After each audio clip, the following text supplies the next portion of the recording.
असदुद्दीन ओवैसी साहब जो समर्थन दे रहे हैं नीतीश कुमार को, ये एनडीए गठबंधन को समर्थन हो गया और इस समर्थन के बाद में बहुत सारे लोग शक की नजर से देख रहे हैं। असदुद्दीन ओवैसी ने एक बयान दिया, जिस बयान के बाद में हिंदुस्तान के मुसलमानों के दिल में बहुत सारी शंकाएं पैदा हो गई है और हिंदुस्तान का मुसलमान सोचने पर फिलहाल मजबूर हो चुका है कि असदुद्दीन ओवैसी साहब ने ये जो बयान दिया है, ये बयान किस चीज के लिए दिया है, उनकी सोच या इस बयान के पीछे जो उन्होंने इतना बड़ा फैसला लिया है। तो चलिए आज इसके ऊपर हम मुकम्मल और तफसील से बात करेंगे, जिसके बाद में आप लोगों के मन में ये जो सवाल उठ रहे हैं, उस सवाल का जवाब इस वीडियो को पूरा देखने के बाद में आपको मिल जाएगा। तो जैसा कि आप लोगों ने अभी बिहार का इलेक्शन देखा, उस इलेक्शन में सीमांचल से जहां एमआईएम की पार्टी चुनाव लड़ रही थी और उस पार्टी के 5 कैंडिडेट चुनाव जीत करके वहां पर आए और उसी इलेक्शन में महागठबंधन की करारी हार हुई, जिसमें तेजस्वी को एक तरफा हार मिली और राहुल गांधी का भी वहां पर हाल बहुत बुरा रहा था।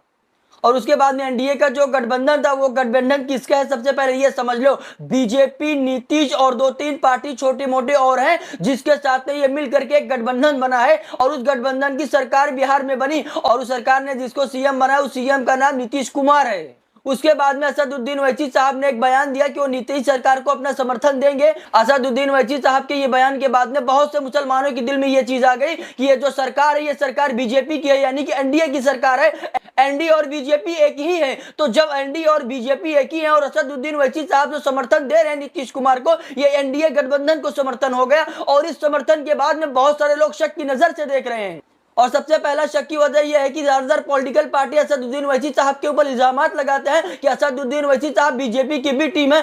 वो एनडीए के गठबंधन है। अनऑफिशियली इसके बारे में इमरान प्रताप गढ़ी ने आपको लेटेस्ट 2 महीने पहले आपको न्यूज मिल जाएगी जब कि असदुद्दीन ओवैसी साहब एनडीए से बाहर कब आ रहे हैं। बाद में इलेक्शन में भी बहुत सारी चीजें चली और फाइनली जब इलेक्शन का रिजल्ट आया और रिजल्ट में महागठबंधन को हार मिली और वहां पर एनडीए की सरकार बन गई, तो असदुद्दीन ओवैसी साहब समर्थन देने के लिए नीतीश कुमार को तैयार हैं। असदुद्दीन ओवैसी ने कहा कि हमारा समर्थन नीतीश यादव को मिलेगा, लेकिन नीतीश कुमार को सीमांचल के अंदर काम करना होगा। ये बयान असदुद्दीन ओवैसी साहब का है। तो तमाम मुसलमान ये कह रहे हैं कि असदुद्दीन ओवैसी साहब उन पार्टी के साथ में जो है अपना संबंध बनाने जा रहे हैं, उस पार्टी को समर्थन देने जा रहे हैं जिस पार्टी के अंदर एनआरसी आई, जिस पार्टी के अंदर मुसलमानों के सर्वे कराए जा रहे हैं, जिस पार्टी ने मस्जिदों के ऊपर आए दिन सर्वे कराती है, जो पार्टी मुसलमानों की मॉब लिंचिंग पर खामोश रहती है, जो पार्टी मुसलमानों की प्रॉपर्टी वक्फ की जमीन को छीनने को तैयार बैठी है, जो पार्टी मुसलमानों के अगेंस्ट आए दिन जहर उगलती रहती है, इस पार्टी के कार्यकर्ता और उनके विधायक आए दिन हमारे नबी मोहम्मद सल्लल्लाहु अलैहि वसल्लम की शान में गुस्ताखी करते रहते हैं। आखिर उस पार्टी को असदुद्दीन ओवैसी साहब क्यों कह रहे हैं कि हम उनको समर्थन देंगे? और समर्थन का सिर्फ एक मतलब है, वो मतलब यह है कि सीमांचल के लोगों के लिए उनको कुछ करना होगा।